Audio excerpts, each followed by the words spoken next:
Hello friends, welcome back to my channel.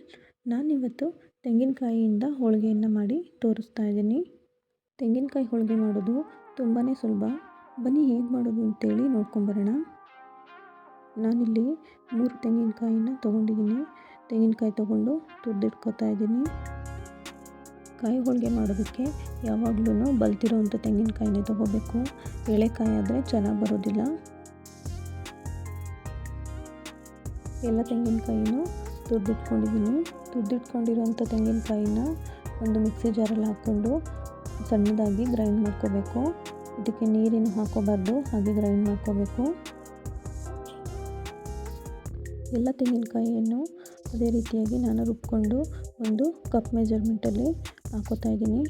ನಾನು ತೊಗೊಂಡಿರೋಂಥ ತೆಂಗಿನಕಾಯಿ ಈ ಕಪ್ಪಲ್ಲಿ 4 ಕಪ್ಪಷ್ಟು ಆಗಿದೆ. ನಾನು ಈ ಕಪ್ಪಲ್ಲಿ 4 ಕಪ್ಪಷ್ಟು ತೆಂಗಿನಕಾಯಿನ ಹಾಕ್ಕೊಂಡಿದ್ದೀನಿ. ಅದೇ ಕಪ್ಪಲ್ಲಿ 2 ಕಪ್ಪಷ್ಟು ನಾನು ಬೆಲ್ಲ ತೊಗೊಂಡಿದ್ದೀನಿ. ಬೆಲ್ಲನ ನಾವಿಲ್ಲಿ ನಮ್ಮ ಟೇಸ್ಟಿಗೆ ತಕ್ಕ ಹಾಗೆ ಹೆಚ್ಚು ಕಡಿಮೆ ಮಾಡ್ಕೋಬೋದು. ಸ್ವಲ್ಪ ಜಾಸ್ತಿ ಬೇಕಾದರೂ ಹಾಕೋಬೋದು, ಇಲ್ಲ ನಮಗೆ ಅಷ್ಟೊಂದು ಸಿಹಿ ಬೇಡ ಅಂತನ್ನೋರು ಕಡಿಮೆ ಹಾಕೋಬೋದು. ನಾನಿಲ್ಲಿ ಒಂದು ಅರ್ಧ ಗ್ಲಾಸಷ್ಟು ನೀರನ್ನು ಸೇರಿಸ್ಕೊಂಡು ಬೆಲ್ಲನ ಕರಗಿಸ್ಕೊತಾ ಇದ್ದೀನಿ.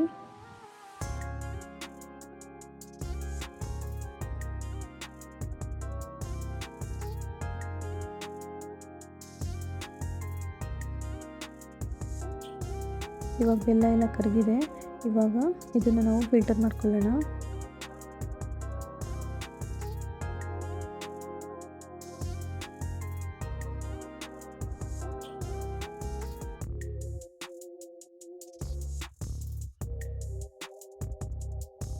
ಫಿಲ್ಟರ್ ಮಾಡಿರುವಂಥ ಬೆಲ್ಲನ ನಾನು ಮತ್ತೆ ಅದೇ ಪಾತ್ರೆಯಲ್ಲಿ ಹಾಕ್ಕೊಂಡು ಕುದಿಸ್ಕೊತಾ ಇದ್ದೀನಿ. ಇವಾಗ ಇದು ಪಾಕ ಬರಬೇಕು ಅಂತೇನಿಲ್ಲ, ಒಂದು 5 ನಿಮಿಷ ಚೆನ್ನಾಗಿ ಕುದಿಸ್ಕೊಂಡ್ರೆ ಸಾಕು.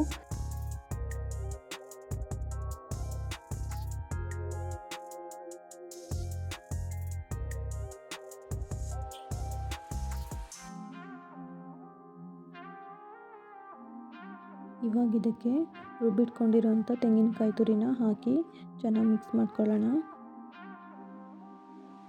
ಇವಾಗ ಇದನ್ನು ಚೆನ್ನಾಗಿ ಒಂದು 10 ನಿಮಿಷ ಫ್ರೈ ಮಾಡ್ಕೊತಾ ಇರಬೇಕು. ಇದರಲ್ಲಿರೋ ನೀರಿನ ಅಂಶ ಎಲ್ಲ ಕಡಿಮೆ ಆಗೋ ತನಕ ಒಂದು 10 ನಿಮಿಷ ಚೆನ್ನಾಗಿ ಫ್ರೈ ಮಾಡಿಕೊಂಡ್ರೆ ಆಯಿತು.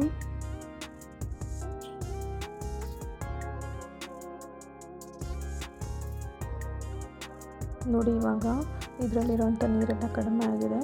ಇವಾಗ ಇದಕ್ಕೆ ಗಸಗಸೆ ಮತ್ತು ಏಲಕ್ಕಿ ಪುಡಿನ ಹಾಕ್ಕೊಂಡು ಮಿಕ್ಸ್ ಮಾಡ್ಕೊಳ್ಳೋಣ.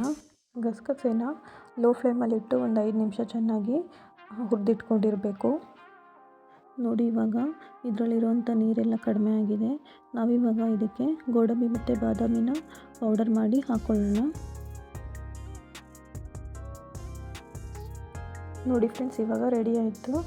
ನೋಡಿ, ಇವಾಗ ಈ ಥರ ಉಂಡೆ ಕಟ್ಟಿದ್ರೆ ಉಂಡೆ ಬರಬೇಕು. ಆದರೆ ಕೈಗೆ ಅಂಟಬಾರ್ದು ಅಂತೇನಿಲ್ಲ, ಕೈಗೆ ಅಂಟಿದ್ರೂ ಅದು ಚೆನ್ನಾಗಿರುತ್ತೆ, ಏನಾಗೋದಿಲ್ಲ. ನೋಡಿ, ಇವಾಗ ಇದರಲ್ಲಿ ಎಣ್ಣೆ ಎಲ್ಲ ಚೆನ್ನಾಗಿ ಬಿಟ್ಕೊಂಡಿದೆ, ಕೊಬ್ಬರಿ ಎಣ್ಣೆ ಬಿಟ್ಕೊಂಡಿದೆ ಅದರಲ್ಲೇ. ನೋಡಿ, ನಾನಿಲ್ಲಿ ಎಲ್ಲನೂ ಇದೇ ರೀತಿಯಾಗಿ ಉಂಡೆ ಕಟ್ಟಿಟ್ಕೊಂಡಿದ್ದೀನಿ. ಫ್ರೆಂಡ್ಸ್, ನಾನಿಲ್ಲಿ ಮೈದಾ ಹಿಟ್ಟನ್ನು ಮೊದಲೇ ಕಲಸಿಟ್ಕೊಂಡಿದ್ದೆ. ಮೈದಾ ಹಿಟ್ಟಿಗೆ ಸ್ವಲ್ಪ ಅರಿಶಿನ ಪುಡಿ ಹಾಕಿ ನೀರು ಹಾಕಿ ಕಲಸಿಟ್ಕೋಬೇಕು.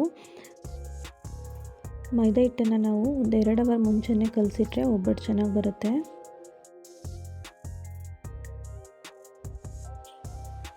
ಬನ್ನಿ ಇವಾಗ ಒಬ್ಬಟ್ಟು ತಟ್ಕೊಳ್ಳೋಣ. ನಾನಿಲ್ಲಿ ಸ್ಟವ್ ಮೇಲೆ ಕಬ್ಬಿಣದ ಹಂಚನ್ನು ಕಾಯಕ್ಕಿಟ್ಟಿದ್ದೀನಿ. ಬನ್ನಿ ಒಬ್ಬಟ್ಟು ತಟ್ಕೊಳ್ಳೋಣ. ಒಬ್ಬಟ್ಟು ತಟ್ಕೊಳ್ಳೋದಕ್ಕೆ ನಾನು 2 ಶೀಟ್ನ ತೊಗೊಂಡಿದ್ದೀನಿ.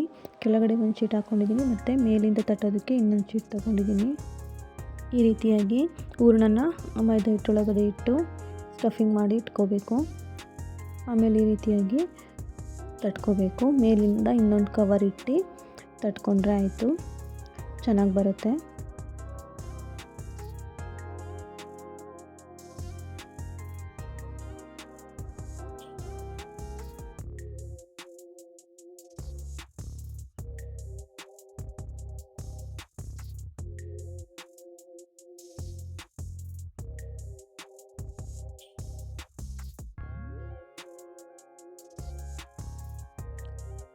ನೋಡಿ ಫ್ರೆಂಡ್ಸ್, ಈ ರೀತಿಯಾಗಿ 2 ಸೈಡು ಮಗ್ಚಾಕಿ ಬೇಯಿಸ್ಕೊಂಡ್ರೆ ಆಯಿತು.